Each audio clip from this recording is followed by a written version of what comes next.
E hoje eu quero falar sobre simplicidade nessa pregação. O tema dessa pregação é chegando à profundidade com simplicidade. Vamos lembrar que a coisa mais triste que tem é logo acaba a pregação, você pergunta, como é que foi? Daí a pessoa fala, foi bênção. Daí você fala, qual foi o tema? Daí a pessoa fala, não lembro. Então vamos lembrar, chegando à profundidade com simplicidade. E eu quero ler um texto que está lá em 1 Coríntios 1, do 25 ao 28, que diz assim: Porque a loucura de Deus é mais sábia que a sabedoria humana, e a fraqueza de Deus é mais forte que a força do homem. Irmãos, pensem no que vocês eram quando foram chamados. Poucos eram sábios segundo os padrões humanos, poucos eram poderosos, poucos eram de nobre nascimento. Mas Deus escolheu os que são loucos para o mundo, a fim de envergonhar os sábios, e os que são fracos para o mundo, a fim de envergonhar os fortes. Deus escolheu as coisas insignificantes do mundo, os desprezados, e as coisas que não são, para invalidar as que são. E assim como eu falei, eu quero falar um pouco mais sobre a simplicidade do Evangelho. Porque o Evangelho, ele é simples, mas ele é muito profundo. Sabe, Deus, ele não começa entregando coisas muito grandes para a gente. Ele sabe exatamente o que a gente consegue carregar. E às vezes o pouco que Deus entrega para a gente fala, mas é muito pouquinho, mas já carrega um propósito imenso. Eu me lembrei da parábola dos talentos. Não sei se todos conhecem, mas é um senhor, o chefe, vamos dizer assim, ele vai viajar e ele, entrega alguns talentos para cada um. E um ele dá 5, outro ele dá 4, outro ele dá 3, outro ele dá 2 e outro ele dá 1. E aquele que tem 1, ele acha que é muito pouco. Então ele despreza aquilo que ele tem e ele não multiplica o talento dele. Sabe, mas aquele que tem 5, ele foi lá, ele investiu naquilo que ele tinha e ele multiplicou. Então, sabe, às vezes a gente acha que o que a gente tem é muito pouco, mas já tem um propósito imenso. E Deus trabalha no nosso crescimento de uma forma progressiva. Porque Ele quer que a gente cresça no tempo certo, de uma forma saudável. Ele não quer que a gente pule nenhum processo, nenhuma etapa, e nem que a gente também atrapalhe o crescimento do outro. Porque às vezes a gente quer, igual Caim e Abel, ficou naquela corrida para ver quem ia nascer primeiro, e um foi ali e meio que atrapalhou o nascimento do outro.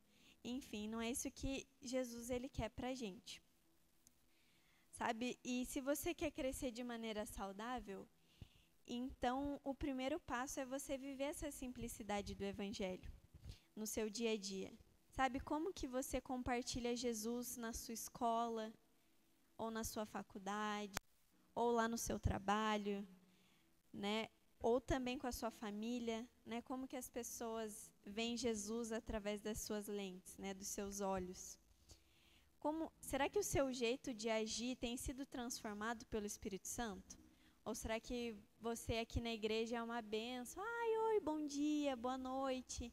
E daí chega lá em casa, no trabalho, na escola, na faculdade, você é aquela pessoa grossa, aquela pessoa que ninguém pode falar nada, que você já está,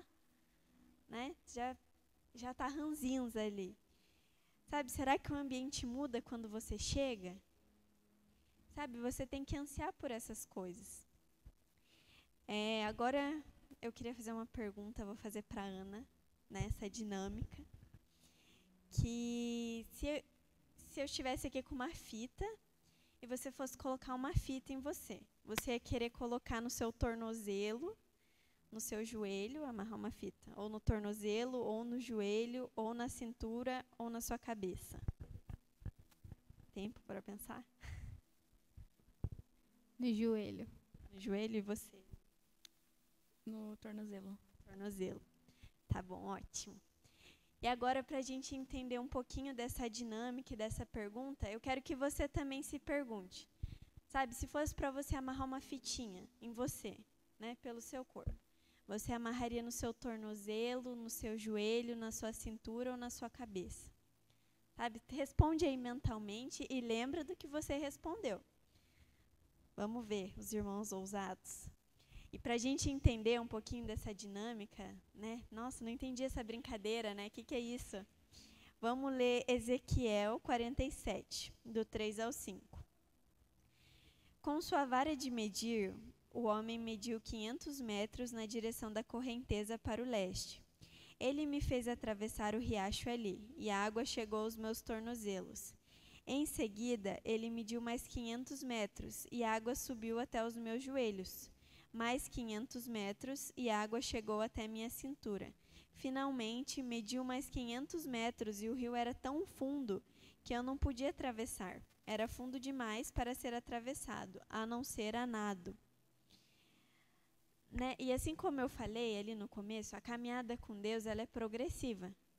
Né? Foi ali, molhou o tornozelo, daí molhou o joelho, daí molhou a cintura, daí molhou o pé. Sabe, isso, na minha visão, representa muito a caminhada com Deus. Principalmente como foi a minha caminhada com Deus. Sabe, e a gente vai crescendo à medida que a gente se entrega mais. Com Deus é assim. E agora eu trouxe uma analogia para a gente também ligar tudo uma coisa na outra e ir entendendo. Vamos imaginar que todo mundo aqui, a gente é todos, né, essa família linda, todos fomos numa piscina, né? Vamos supor, a gente foi numa piscina, todo mundo junto, e tem vários tipos de pessoas, né, numa piscina ou em qualquer outro lugar, mas vamos imaginar que a gente está na piscina. E daí tem aquela pessoa que ela chega, dela só molha o pé e dela já sai, né, já tira. Só molha o pé ali na piscina e já tira. Que são aqueles que experimentam um pouco só da presença de Deus, mas eles não estão, sabe, não querem se comprometer. Só vão ali, experimentam da presença e tchau, sai da piscina. Tem aqueles que ficam na borda, né, que não pode ver a borda e fica lá agarrado na borda da piscina, que são aqueles que assistem, mas não se envolvem, sabe? Querem ver milagre dentro da igreja, na vida deles, mas não querem viver essa transformação. Porque a caminhada com Deus, né, o evangelho ele é simples. Mas para Deus, né, te lapidar vai doer. Não vai ser fácil ou indolor, né? E tem aqueles que começa a entrar na piscina, né, descer o degrauzinho da piscina, daí vai descendo. De água vai subindo, é aquela água gelada, né? E daí bate água na bunda, igual, né, tem essa expressão, e a pessoa já sai da piscina. Ah, não, né? Tá muito gelado. Que são aqueles que é quem tem medo do processo e já desiste no primeiro desafio. E também tem aqueles que mergulham de cabeça, né? Que são aqueles que entregam tudo para Deus sem reserva. Não é aquela pessoa que começa a entregar, mas deixa, sabe, uma coisinha guardada ali. Não, isso eu não entrego. Não, é quem se entrega totalmente, sem reserva. Eu estou aqui, Deus, eu quero viver tudo. E também tem aquelas pessoas que só entram se alguém entrar primeiro, né? Tipo, ah, não, se você for, eu vou. Se você entrar, então também entro. Se você mergulhar, eu também mergulho. Né? Vamos dar um pulo aqui, dar um mortal. Não, se você fizer, eu também vou. Que são aquelas que dependem da fé dos outros para avançar. E Deus quer que a gente seja como uma criança, sabe? Se jogue na água sem medo, se mergulhe de cabeça, sabe? Queira viver tudo, sem reservas. Assim como eu falei, né, um breve testemunho. Eu fui uma pessoa que experimentou, né, da presença de Deus, dos ensinamentos, da palavra, de tudo de uma forma progressiva. Né, que nem a passagem, igualzinha essa passagem. Eu primeiro molhei meus tornozelos, depois os joelhos, mas foi um processo. E para mim foi um processo longo. Enquanto eu estava vivendo, era super longo esse processo.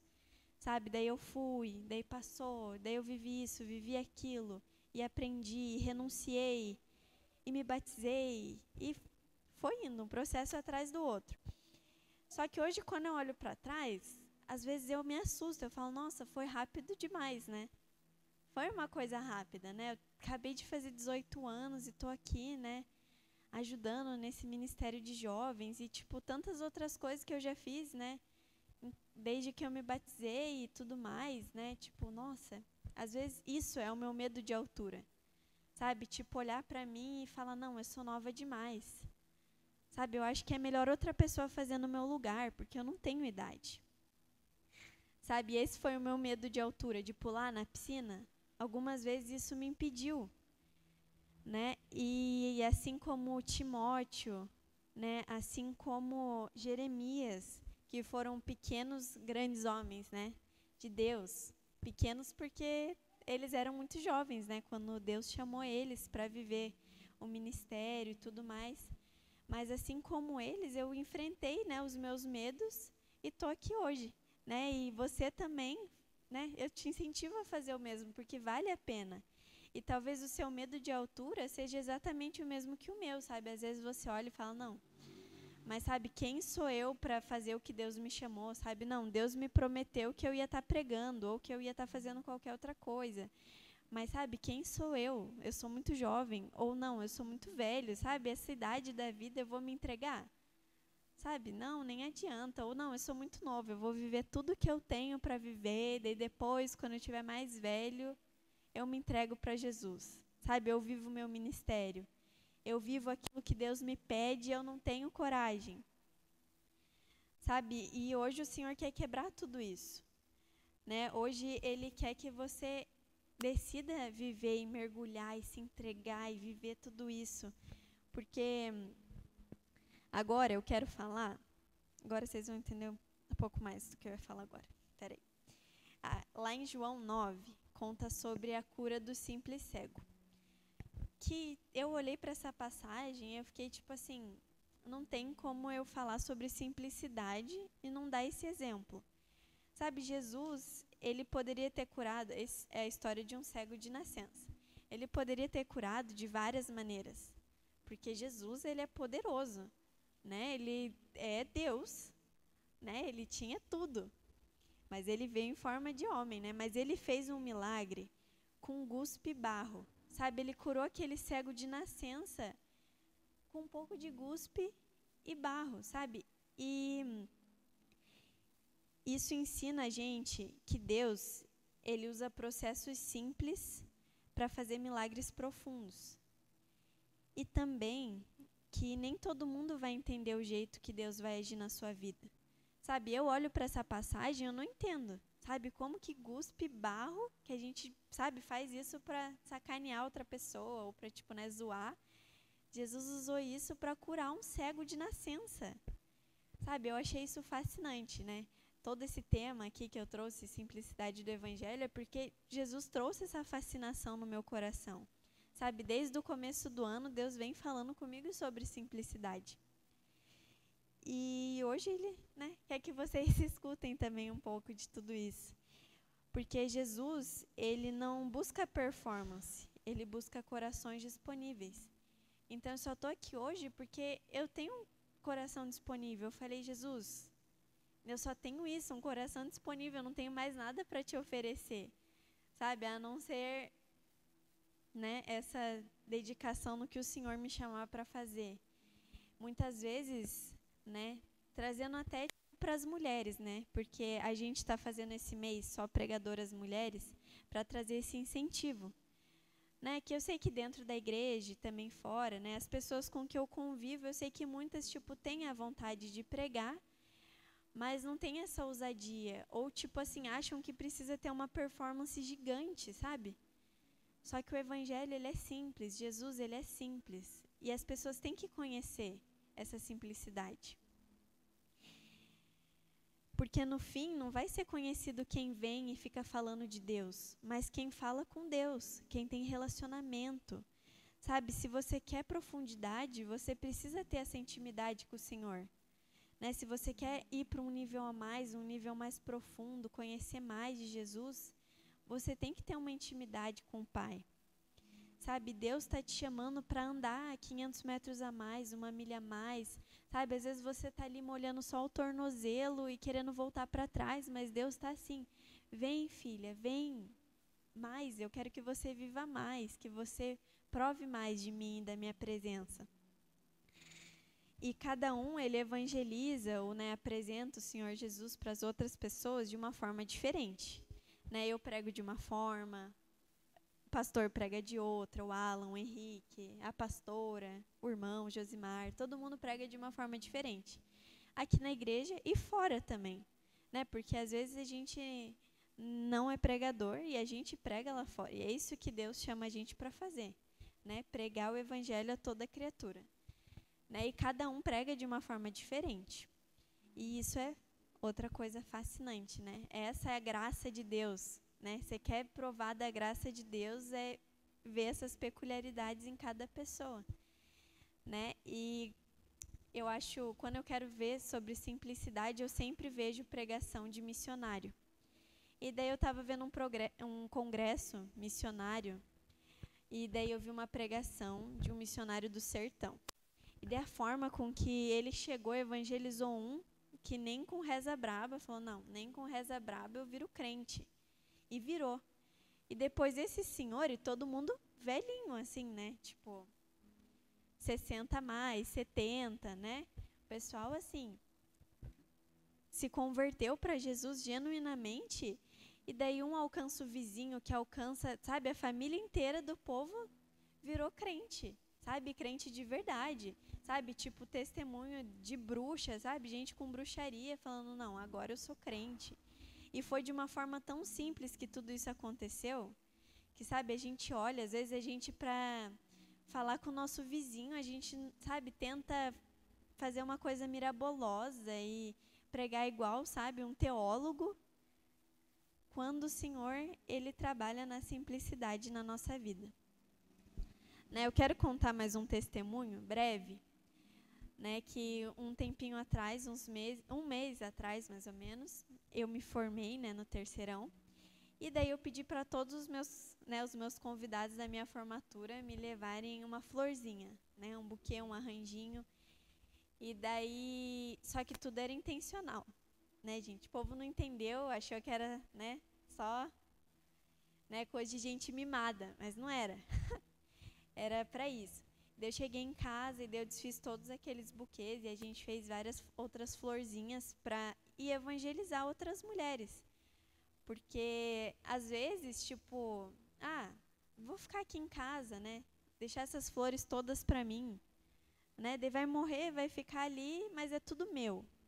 Mas não, sabe? Da mesma forma que eu senti o amor de Deus de uma forma extraordinária com cada uma daquelas flores, eu queria que as outras mulheres também sentissem. E, sabe, só uma mulher sabe o impacto de uma flor. Sabe, tipo, nossa, porque as mulheres, elas são diferentes dos homens. Né? Elas são mais delicadas. Até as que não são tão delicadas assim, elas se sentem impactadas, sabe? Quando elas recebem uma flor ou um presente, ou, enfim, um gesto, né, de carinho. Não só com palavras, mas com atitudes. É isso que as mulheres gostam. Aprendo, né? E esse ato, para mim, ele foi super simples. Sabe? Tipo, eu peguei ali, eu estava super me divertindo ali fazendo, porque Deus estava ali comigo. Sabe? Daí eu escrevi, gente, para vocês terem noção. Eu escrevi só uns papeizinhos assim, super pequenininhos, tipo assim, Deus não se esquece de você. Sabe, Jesus te ama. Jesus te ama eu não escrevi, mas eu coloquei uns versículos assim, sabe? Tipo, você é uma flor especial do jardim de Deus. Foram coisas super simples, sabe? Para cada uma foi uma coisa diferente, mas foi simples. Mas eu tinha certeza que quando aquilo chegasse para cada mulher, Deus ia fazer o extraordinário, sabe? Porque o simples na nossa mão é algo extraordinário nas mãos de Deus. Então a gente tem que ter a certeza, né, que não vai ser a gente que vai fazer coisas extraordinárias nessa terra, vai ser Deus, né, vai ser o Espírito Santo. E toda a honra, toda a glória tem que ser para Ele. Sabe, eu não queria que as pessoas tipo chegassem e me aplaudissem porque eu estava fazendo um gesto bonito. Não, sabe, era porque era Deus ali que queria falar com aquelas mulheres. Deus queria resgatar cada uma delas. Sabe, eu não sabia o que cada uma estava passando, ou enfim, não sabia nada da vida delas, mas eu sabia que Deus queria falar com elas. Sabe, não era eu que queria, nossa, meu Deus, ela é muito bondosa, nossa, ela tem um coração imenso. Não, sabe, porque eu sei que tudo que tem de bom em mim vem de Deus. Sabe, o que é mal sou eu mesma, é a Maria Eduarda, sabe? E eu queria já ir chamando o louvor para eles irem se aprontando, né, para a gente ir encaminhando. Não está acabando, gente, falta um pouquinho ainda, tá? Não se animem para ir embora, que ainda não está na hora. Agora eu quero falar um pouco sobre a simplicidade do amor e do perdão. Lá em Mateus 18, do 21 ao 35, diz assim. Um minutinho.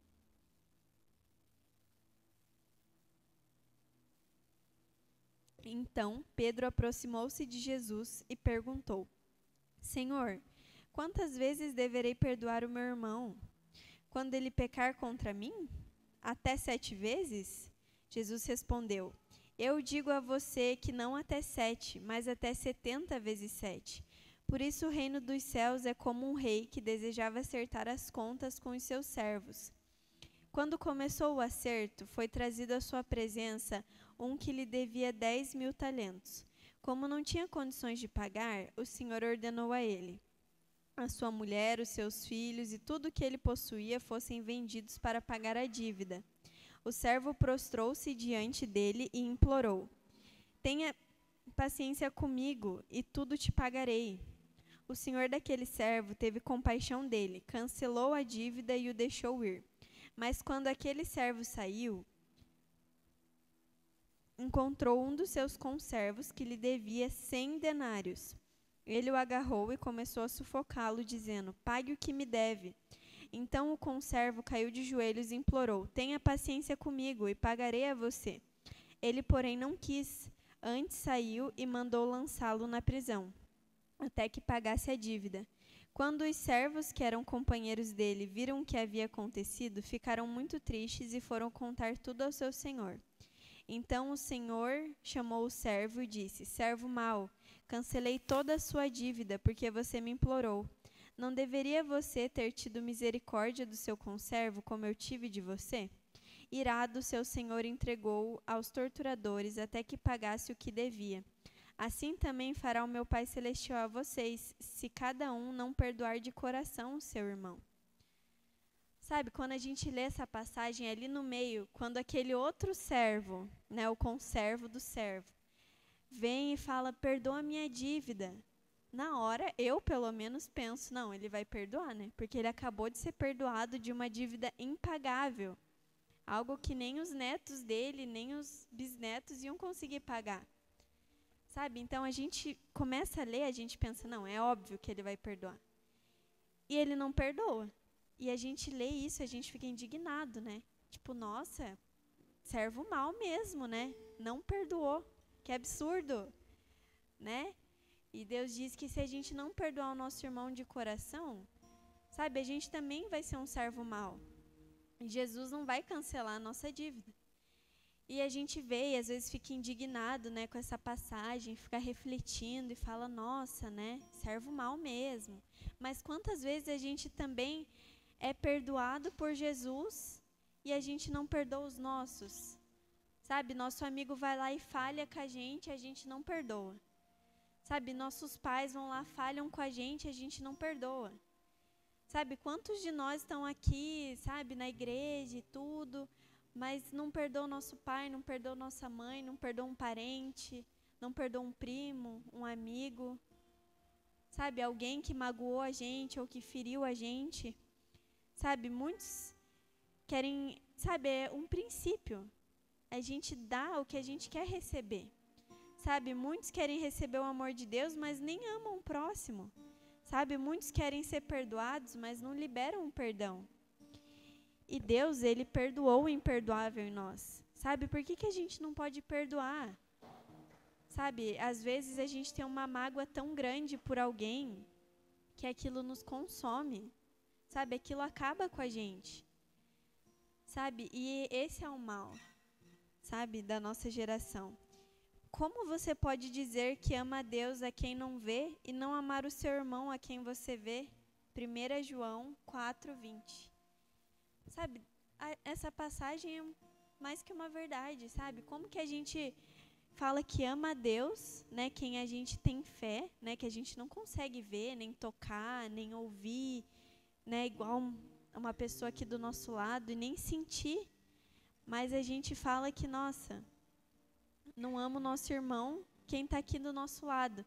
Sabe, como que a gente não ama o nosso irmão que estende a mão, ou que precisa que a gente estenda a mão para ele, sabe? Às vezes essa pessoa está passando por algo tão difícil, tão ruim, e ela não consegue, como que eu posso dizer, transmitir algo bom para os outros.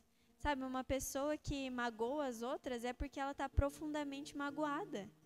Sabe, se o seu pai te magoa, é porque ele também está magoado. Sabe, se a sua mãe te magoou, é porque ela também está magoada. Sabe, se, sei lá, o seu primo, não, agora eu tô com uma mágoa com o meu primo. Sabe, é porque ele também precisa, senta, conversa. Sabe, tenta amenizar. Sabe, e é isso que a gente tem que carregar como verdade. Se Deus, ele perdoou o que era imperdoável em nós, o mínimo é a gente perdoar o nosso irmão. O evangelho, ele é simples. Ame, perdoe, sirva e viva com profundidade. Sabe, eu quero pedir para vocês ficarem de pé. Colocar a mão no coração, fechar os olhos. Sabe, quantas vezes a gente espera que Deus fale com a gente através de um profeta, ou através do pregador, ou do louvor, ou da dança, e a gente não percebe que Ele já está falando nos detalhes. Sabe, às vezes antes da gente sair de casa, Deus já está falando com a gente. Sabe, a gente tem que estar com os nossos ouvidos abertos para ouvir. Sabe, a chave é a gente amar a Deus acima de todas as coisas. Assim como eu disse aqui, o evangelho, ele é simples. Sabe, Jesus, ele é simples. Ele sentava no meio da multidão, em qualquer lugar que ele estava passando, num chão sujo, cheio de barro, ele sentava e ele pregava.